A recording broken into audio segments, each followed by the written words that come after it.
കൊച്ചിയിൽ നിന്ന് സഹിൻ കൂടി നമ്മോടൊപ്പം ചെയ്യുന്നുണ്ട്. സഹിൻ, ഈ UDFനെ എല്ലാ കാലത്തും പിന്തുണയ്ക്കുന്ന ജില്ലയാണ് എറണാകുളം. പക്ഷേ കഴിഞ്ഞ തവണ കോർപ്പറേഷൻ നഷ്ടപ്പെട്ടു. അത് തിരിച്ചുപിടിക്കാൻ പ്രതിപക്ഷ നേതാവാണ് മുൻനിരയിൽ ഇറങ്ങിയിട്ടുള്ളത്. വികസന നേട്ടങ്ങൾ ഗുണമാവുമെന്ന് ഇടതുമുന്നണിയുടെ വിലയിരുത്തലുണ്ട്. എന്താണ് കൊച്ചിക്കാരുടെ മനസ്സിൽ അവസാന നിമിഷം?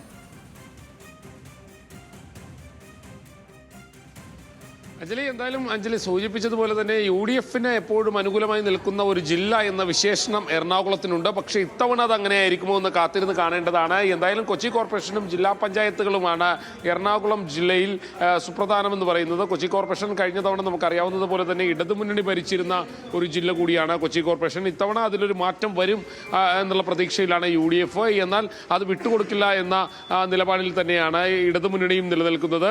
ഒപ്പം തന്നെ കൂടുതൽ സീറ്റുകൾ നേടാൻ കഴിയുമെന്ന പ്രതീക്ഷ BJPയും വെച്ചു പുലർത്തുന്നുണ്ട്. കൂടാതെ 2020 അടക്കമുള്ള മറ്റ് ഇതര സംഘടനകളും ഈ തവണ മത്സര രംഗത്ത് സജീവമായി തന്നെയുണ്ട്.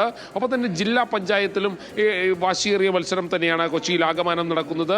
മുനിസിപ്പാലിറ്റികളിലും ശക്തമായ മത്സരങ്ങൾ നടക്കും. പ്രത്യേകിച്ചും നമ്മൾക്കറിയാവുന്നതുപോലെ തന്നെ തൃപ്പൂണിത്തറ, കളമശ്ശേരി, തൃക്കാക്കര തുടങ്ങിയ മുനിസിപ്പാലിറ്റികളൊക്കെ ഇടതുമുന്നണിയെയും കോൺഗ്രസിനെയും സംബന്ധിച്ചിടത്തോളം അവരുടെ ശക്തി കേന്ദ്രങ്ങളാണ്. BJP ഏറെക്കുറെ ശക്തി തെളിയിക്കുന്ന ഒരു മുനിസിപ്പാലിറ്റി കൂടിയാണ് തൃപ്പൂണിത്തറ.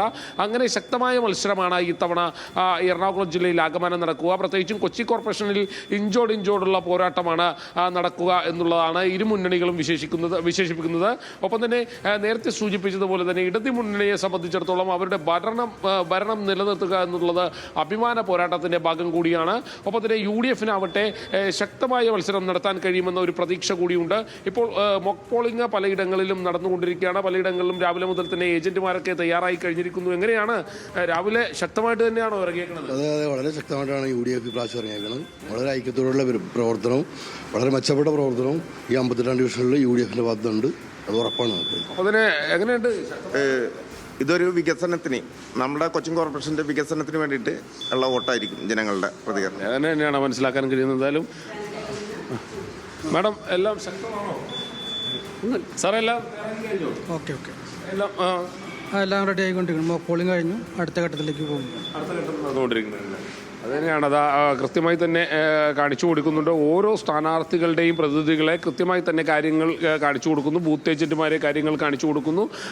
ഈ വോട്ടിംഗ് മെഷീനിൽ ഏതെങ്കിലും തരത്തിലുള്ള തകരാറുകളോ മറ്റു പ്രശ്നങ്ങളോ ഉണ്ടെങ്കിൽ അത് ഈ സമയത്ത് പരിഹരിക്കാവുന്നതാണ്. നേരത്തെ അനു എല്ലാം സൂചിപ്പിച്ചതുപോലെ തന്നെ പലയിടങ്ങളിലും മോക്ക് പോളിംഗ് അതിൻ്റെ അന്തിമഘട്ടത്തിലേക്ക് എത്തിക്കഴിഞ്ഞിരിക്കുകയാണ്. 7 മണിയോടുകൂടി തന്നെ കൃത്യം പോളിംഗ് തുടങ്ങാൻ കഴിയുമെന്ന പ്രതീക്ഷ ഒട്ടുമിക്കടത്തും വെച്ച് പുലർത്തുന്നുണ്ട്. ഇപ്പോൾ ഈ പറയുന്നത് പോലെ തന്നെ എറണാകുളം ജില്ലയെ സംബന്ധിച്ചിടത്തോളം, കൊച്ചി നഗരത്തെ സംബന്ധിച്ചിടത്തോളം ശക്തമായ മത്സരം ഇത്തവണ കാഴ്ചവെക്കാൻ കഴിയുമെന്ന പ്രതീക്ഷയാണ് എല്ലാ മുന്നണികളും ഒരുപോലെ വെച്ച് പുലർത്തുന്നത്. കൊച്ചി നഗരം അല്ലെങ്കിൽ കൊച്ചി നഗരസഭ പിടികൂടുക അല്ലെങ്കിൽ പിടിച്ചെടുക്കുക എന്നുള്ളത് എല്ലാ മുന്നണികളെയും സംബന്ധിച്ചിടത്തോളം അഭിമാന പോരാട്ടത്തിൻ്റെ ഭാഗം കൂടിയാണ്.